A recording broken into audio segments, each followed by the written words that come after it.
चीन के द्वारा लगातार भारत को उकसाया जाता है। कल की घटना को आप सभी लोगों ने सुना होगा। चीन ने अरुणाचल प्रदेश के 11 जगहों के नाम को बदल दिया। चीन ने इसी तरीके से 2017 में अरुणाचल प्रदेश के 6 जगहों के नाम को बदला था और 2021 में 15 जगहों के नाम को बदल दिया था और अब की बार 11 जगहों के नाम को बदल करके अरुणाचल प्रदेश पर अपने दावे को और आगे बढ़ाने का प्रयास चीन कर रहा है। चीन वास्तव में डाकू मानसिकता वाला देश है और इसी तरीके की छवि इसकी पूरी दुनिया में अब लोगों के बीच में आ गई है। आज के इस संवाद श्रृंखला में हम लोग इसी विषय पर बात करेंगे। अरुणाचल प्रदेश भारत का न केवल एक महत्वपूर्ण राज्य है, सबसे पूर्वी राज्य है, बल्कि भारत का अभिन्न अंग है। नाम और जगह के जो है नए तरीके से प्रस्तुतिकरण से आप भारत के किसी भूभाग को छीन नहीं सकते। चीन ऐसे अरुणाचल प्रदेश को दक्षिणी तिब्बत का भाग मानता है और दावा करता है कि अरुणाचल प्रदेश उसका भूभाग है। अरुणाचल प्रदेश के 90,000 वर्ग किलोमीटर पर चीन अपना दावा करता है और काफ़ी भूभाग पर उसने कब्जा भी कर रखा है। मैकमोहन रेखा को चीन मानता नहीं, जो 1914 में भारत और तिब्बत के बीच में खींची गई थी। आप जानते हैं, वास्तव में चीन के साथ हमारी कोई सीमा नहीं लगती। चीन हमारा पड़ोसी देश भी नहीं है, लेकिन 1959 से उसने तिब्बत पर कब्जा कर रखा है और तिब्बत पर कब्जा करने के नाते ज़बरदस्ती हमारा पड़ोसी बन बैठा है।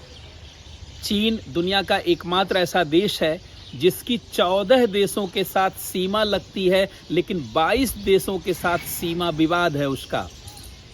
चीन वास्तव में देखा जाए तो बहुत छोटा देश है, लेकिन लगातार दुनिया के अनेक देशों पर कब्जा करने के नाते लगातार बढ़ता चला जा रहा है।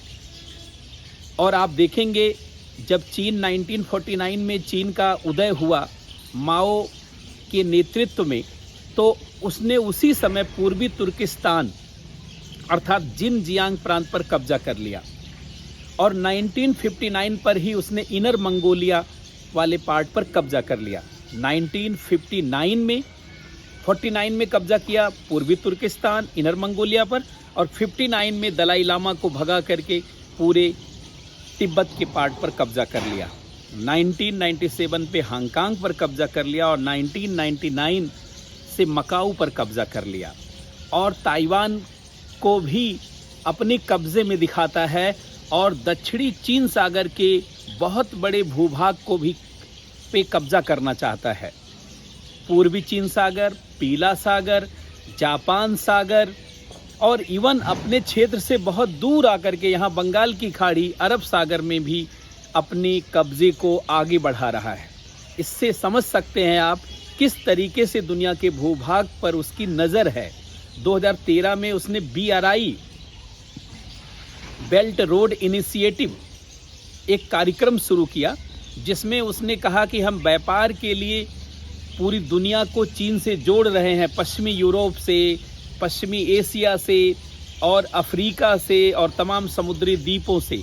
लेकिन वास्तव में व्यापार एक बहाना है। धीरे धीरे चीन इन सभी रोड का प्रयोग करके, इन सभी परियोजनाओं का प्रयोग करके पूरी दुनिया पर कब्जा करना चाहता है और उसके कब्जे की प्रवृत्ति से भारत भी बुरी तरीके से प्रभावित है, क्योंकि चीन ने हमारे लद्दाख के बड़े भूभाग पर कब्जा कर रखा है, जिसमें अक्साई चीन वाला क्षेत्र 37,555 वर्ग किलोमीटर का और ट्रांस कराकोरम ट्रैक्ट 5,180 वर्ग किलोमीटर का है, जिसमें कराकोरम वाला क्षेत्र उसने कब्जा कर रखा है। और इसी तरीके से उसने हमारे हिमाचल प्रदेश के परिच्छू झील वाले क्षेत्र पर कब्जा कर रखा है और सिक्किम में फिंगर टिप एरिया पर भी उसने कब्जा कर रखा है और अरुणाचल प्रदेश पर भी कब्जा कर रखा है। उत्तराखंड के माना दर्रे पर भी उसका कब्जा है। इसका मतलब भारत के 5 राज्य सीधे उसके कब्जे में हैं, 5 राज्यों के भूभाग उसके कब्जे में हैं और अरुणाचल प्रदेश पर उसकी गलत मंशा है। आप जानते होंगे अरुणाचल प्रदेश पर अपने दावे को दिखाने के लिए बार बार जब भारत का कोई प्रधानमंत्री, राष्ट्रपति, कोई मिनिस्टर जब अरुणाचल प्रदेश जाता है तो उस पर वो आपत्ति दर्शाता है, आपत्ति दिखाता है, ताकि वो बता सके कि अरुणाचल प्रदेश उसका भूभाग है, दक्षिणी तिब्बत का भूभाग है। कल की घटना ने हम लोगों को निश्चित रूप से विचलित किया है, क्योंकि अरुणाचल प्रदेश के 11 जगहों का जो नाम बदला गया उसमें 5 पहाड़ियों और 2 नदियों का भी नाम है। ईटानगर के आसपास के कुछ शहरों का भी नाम है। अरुणाचल प्रदेश के कुछ भूभाग को चीन जगनान प्रांत कहता है, जगनान प्रांत कहता है। और ब्रह्मपुत्र नदी के भी कैचमेंट एरिया पर उसका कब्जा है। उसने बड़ा बांध बना रखा है, 3 गार्जेस डैम, जो एक तरीके से देखा जाए तो परमाणु बम से अधिक खतरे वाली चीज़ है, क्योंकि परमाणु बम अगर आप कहीं गिराते हैं तो वो पूरा क्षेत्र नष्ट होता है, लेकिन अगर आपने बांध बना करके पूरा पानी खोल दिया तो जानते पूरा क्षेत्र बह सकता है, वहाँ की सारी संपत्ति, पीपुल और प्रॉपर्टी का लॉस हो सकता है। एक तरीके से उसने भूगोल को भी वेपन बना लिया है, उसने हथियार बना लिया है। तो ये सारी चीज़ें हमारे लिए डिस्ट्रेस करने वाली हैं, डिसअपॉइंट करने वाली हैं। यद्यपि भारत के विदेश मंत्रालय ने बड़ी कड़ी प्रतिक्रिया दी और भारत के विदेश मंत्रालय ने कहा कि चीन के द्वारा नाम बदलने से कोई भी वास्तविक स्थिति में बदलाव नहीं होता है। अरुणाचल प्रदेश भारत का अभिन्न अंग है, हमेशा अभिन्न अंग रहेगा और चीन के गलत मंसूबे कभी भी कामयाब नहीं होंगे।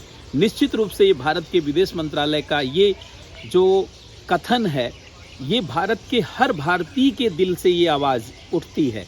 हर भारतीय के दिल में ये आवाज़ उठती है कि कब चीन की धुनाई हो और कब चीन को कायदे से धुना जाए, क्योंकि चीन अपने को बहुत प्रभावशाली देश मानता है। जबकि आपने देखा था अभी गैलवन घाटी में जब हमारे सैनिक और चीन के सैनिक टकराए तो बिहार बटालियन के जवानों ने काफ़ी धुनाई कर दी और चीन के सैनिक जानते हैं मारे गए, काफ़ी घायल हो गए। उनके सैनिकों में जरा भी दम नहीं है।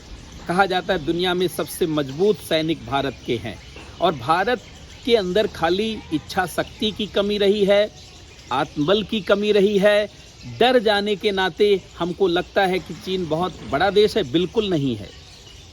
1962 का भारत नहीं है और 1962 में भी अगर सही समय पर निर्णय लिया गया होता, सही से जवानों को फ्री हैंड किया गया होता, उसी समय धूल चटा दी जाती उनको, उसी समय उनकी धुनाई होती। लेकिन मंसूबा बढ़ जाता है, व्यक्ति कुछ सफलताएं जब पा जाता है तो कैसे इतराने लगता है, उसी तरीके की हाल चीन की भी है।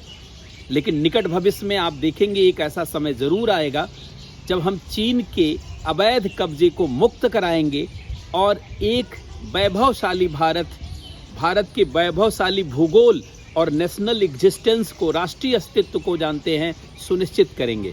खैर, आज का जो संदर्भ है, हमने इस विषय को इसलिए लिया कि अरुणाचल प्रदेश अब बहुत महत्वपूर्ण, जानते हैं, विषय बन गया है एग्जाम की दृष्टि से। न केवल अरुणाचल प्रदेश बल्कि 5 फिंगर एरिया, आपने एक शब्द सुना होगा 5 फिंगर एरिया। चीन भारत के साथ जो सीमा विवाद है उसको कहता है 5 फिंगर एरिया, लेकिन उसमें नेपाल और भूटान का क्षेत्र भी आता है। तो आपको 5 फिंगर एरिया समझना है, आपको मैकमोहन रेखा समझना है, चीन के साथ कुल कितनी सीमा रेखा है ये समझना है, अक्साई चिन्ह कहाँ है ये समझना है, ट्रांस काराकोरम ट्रैक्ट कहाँ है ये समझना है, परिच्छू झील, परिच्छू नदी कहाँ है ये समझना है, आपको फिंगर टिप एरिया कहाँ है ये समझना है, आपको यांगयाप दर्रे से लेकर के दीफू दर्रे से लेकर के बोमडिला दर्रे से लेकर के इन सब चीज़ों को समझना है, आपको ब्रह्मपुत्र नदी को समझना है, आपको अरुणाचल प्रदेश के सारे नदियों के बारे में जानते समझना। अरुणाचल प्रदेश में जो 13 ज़िले हैं उसमें 11 ज़िलों का नाम नदियों के नाम पर है और अरुणाचल प्रदेश के नदियों के नाम को चीन बदल रहा है। तो देखा जाए ये बहुत महत्वपूर्ण हो जाता है एग्जाम की दृष्टि से। इस नाते आप अरुणाचल प्रदेश को ध्यान, अच्छा, साथ ही साथ चीन की सीमा कितने देशों से मिलती है? 14 देशों से मिलती। कितना सीमा विवाद है उसके? 22 देशों के साथ सीमा विवाद। और अब चीन को यह पता चल गया है कि हिमालय के क्षेत्र में वो केवल टकराव दिखाना चाहता है ताकि दुनिया को उलझाया जा सके कि हिमालय का क्षेत्र टकराव का क्षेत्र है। वास्तव में चीन हिमालय के क्षेत्र के नाम पर दक्षिणी चीन सागर में अपने कब्जे को और मजबूत बनाना चाहता, भटकाने के लिए उसका ये प्रयास है। मैं आपको बता दूं, अगर आप आर्थिक और रणनीतिक चिंतन आपको पता होगा, पूरे वर्ल्ड की डिप्लोमेसी की समझ होगी, तो चीन की ये हरकत केवल जानते हैं ध्यान बटाने के लिए है, ताकि पूरी दुनिया को लगे कि चीन भारत के साथ हिमालय के क्षेत्र में सक्रिय होना चाहता है, चुनौती देना चाहता है। वास्तव में चीन सबका ध्यान भटका करके दक्षिणी चीन सागर में ताइवान के आसपास अपने कब्जे को और अपनी गतिविधियों को बढ़ाना चाहता है और उसमें बढ़त चाहता है, और इसी नाते जानते इस मुद्दे को आगे बढ़ा रहा है। इस मुद्दे पर हम एक विस्तृत परिचर्चा भी करेंगे, जो है अपने इसी चैनल पर, जो है बड़े वीडियो के माध्यम से। लेकिन अभी ये चर्चा इसलिए हम लोगों ने किया क्योंकि संवाद श्रृंखला में इस विषय पर चर्चा बहुत ज़रूरी थी और इस पर आपका ध्यान दिलाना भी बहुत ज़रूरी था। अब भारत का वैश्विक उभार हो रहा है, अब भारत की इच्छा शक्ति बढ़ रही है, भारत के जन जन में विश्वास बढ़ रहा है। अब कोई भी शत्रु देश कभी भी अपने मंसूबों में सफल नहीं होगा। हम सभी लोग भारत की एक एक इंच भूमि को अपना प्राण मानते हैं और उसके लिए जानते अपने जीवन को कभी भी दे सकते हैं, आत्मोत्सर्ग कर सकते हैं। तो इसलिए चीन कभी भी कामयाब नहीं होगा। संवाद श्रृंखला में आज यहीं तक, पुनः हम लोग कल मिलेंगे एक नए विषय के साथ। बहुत बहुत धन्यवाद, बहुत बहुत नमस्कार।